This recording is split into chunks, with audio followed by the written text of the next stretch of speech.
Hello, friends, and welcome back to Stories About Entitled People. The first story is about how a spoiled child didn't get what he wished for. But before we begin, don't forget to subscribe to our channel if you're new here and turn on notifications so you don't miss a new video every single day. Here we go. My cousin got a car for her birthday. Too bad she wanted a Mercedes instead. I've known this cousin for a number of years now. She's my uncle's wife's family, so I don't see her often. When I met her for a few times, she was really nice. First time we met, I was happy to help her out with some college work. British college, 16 to 18-year-old. On vintage games, I was happy to oblige. Over time, she started to change a lot. She realized that her dad kept giving her things, so she took advantage of it. When he caught on, he started to deny her things, but he would eventually crack because he couldn't be bothered to put up with a screaming teenager. She ended up getting a part-time job, excellent pay for her age. Because of this, the dad had bought her driving lessons for Christmas as a reward and under the assumption that she would continue paying for lessons, but after 2 months she stopped turning up and got fired.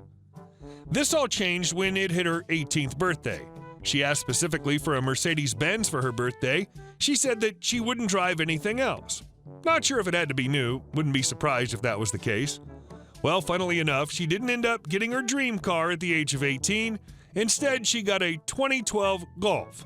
Great, perfect first car. Of course, she rejected it though, threw a hissy fit and all that.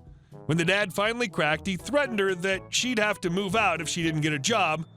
There was another thing, but I honestly can't remember what it was. Apparently, this was what was needed to put her back on a better track. She's now got a full-time job, still not driving the car though, and still not taking any lessons. And our second story. I don't care if it's policy. So a guy and his wife come on through my line, and I'm thinking to myself, where have I seen this guy before?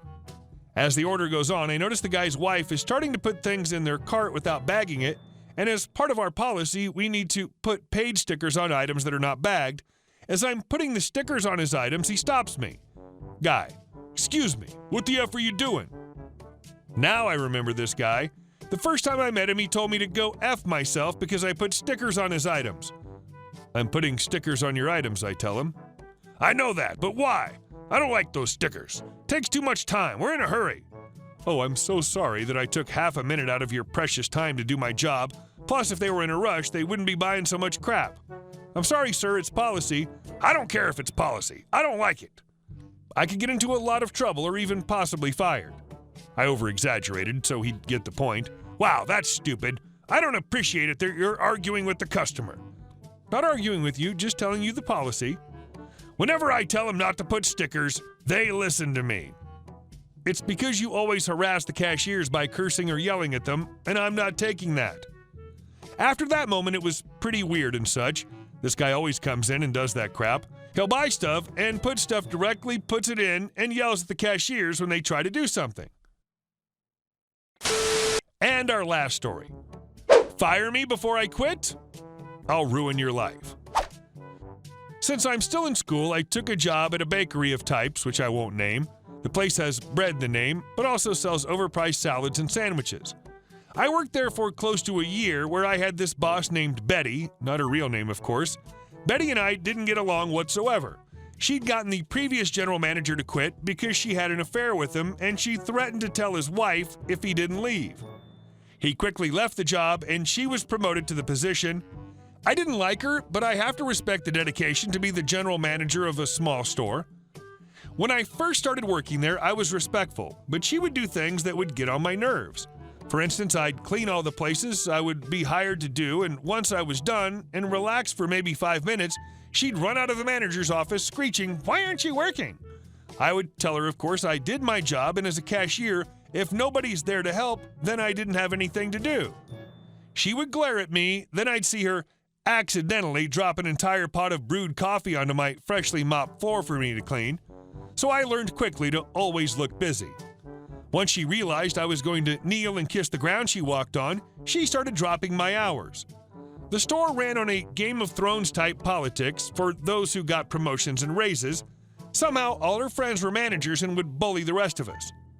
She was barely at work. She'd drive to my job, clock just in case corporate decided to check her hours, so she was essentially stealing hours. When you clocked in, it printed out a small piece of paper telling you when you clocked in. She would just drop them on the floor for me to clean up. I'd usually pick them up and stick them into a pocket. So this led to me finding Betty clock in and out stubs in my pocket at my house. This will be important later. One day at work, she walked out and told us, "When you're on the clock, I own you." When we all reacted to look at her, she backpedaled and was like, "I didn't mean it like that."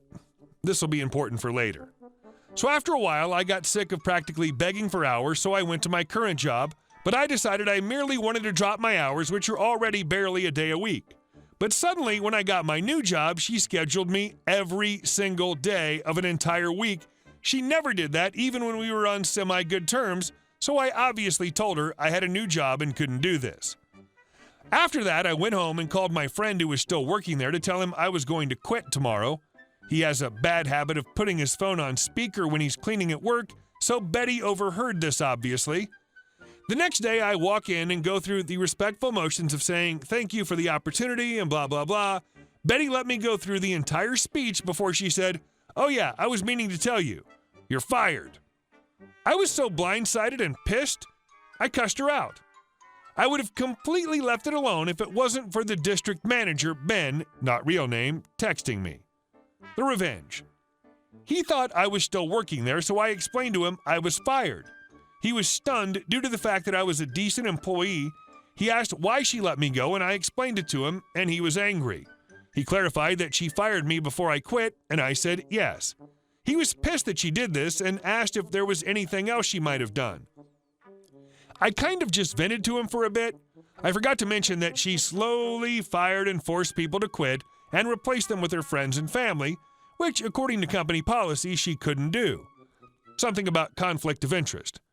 My one coworker, Andy, is convinced he's the next big vlogger, so he always has his phone out or just using audio recording for hours for any chance to catch a funny clip. But turns out he labels each recording by the day and times, so when he checked, he found her making racist remarks.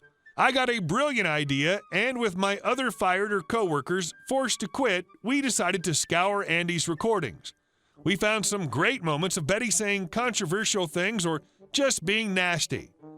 Like once a guest sneezed on the baked pastries, and when a coworker told her, she laughed it off and said nobody would know.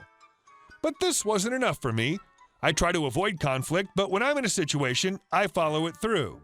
I looked her up on Facebook and found out she was married. Nobody knew this, so when she had the affair with the other manager and basically blackmailed him, she was also married and cheating. I don't think anyone ever cared enough to find out because she was a nasty old lady, so I found the old manager Mark's Facebook and found out he and his wife were separated. Turns out, even after he quit, Betty was still trying to blackmail money out of him. When he didn't, she told his wife anyway, causing his wife to divorce him and basically leave him to go back to live with his parents. I did some research, and in my state, blackmail or extortion is a third-degree penalty, which has a max of 7 years in prison with a fine over $10,000 to the victim. So I told the old manager what my plan was for her. He agreed to call the cops on her, but I asked if he'd wait until I finished my part first. He said he'd give me a week. So I met with District Manager Ben and showed him all our evidence, the recordings and the written statements from my other ex-coworkers and people who were still working there. I also gave Ben the slips of paper when Betty clocked in and then left and returned 8 to 10 hours later to clock out. Ben thanked me for the information, and then I left. A few days later, while walking past the store, I noticed it was closed in the middle of the day. I texted a guy who still worked there, and he told me everything. Turns out Ben first checked the security cameras to see if she was there for the full time she claimed to be. Big surprise, she wasn't. So Ben decided to investigate the store's expenses, since if she's lying about her time, what else could she be stealing? He found out she was stealing money from the store. The guy didn't fully explain how she was, but just said she was. Turns out she was breaking a lot of health and safety codes and used the money for repairs and etc. for herself. So she was fired immediately along with all of her minions, and that left barely anybody to run the store. They shut down to clean up the store and fix things she didn't make, so she's out of a job, and Mark told her husband with photo proof that she cheated on him. But Mark phrased it so it seemed like she still was.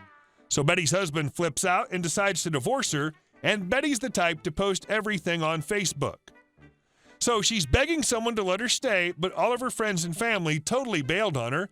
So she was living in her car looking for a job. That's when Mark decides to sue her for extortion. So she scrambles to find a lawyer, and to make it even worse, the company decided to sue her for all the money she stole, plus all the repairs and lost revenue while the store was closed. Betty's life is crap. She had to sell her car for drastically under what it's worth to pay for all the legal trouble. Mark told me bits and pieces of her crying in the courtroom, but not too much. I was never super close with him. Last I heard of Betty, she was living with her sister, who definitely hates her. To think, she would have avoided all of this if she just let me quit. Hey guys, thank you all for watching the video. I'll see you in the next one.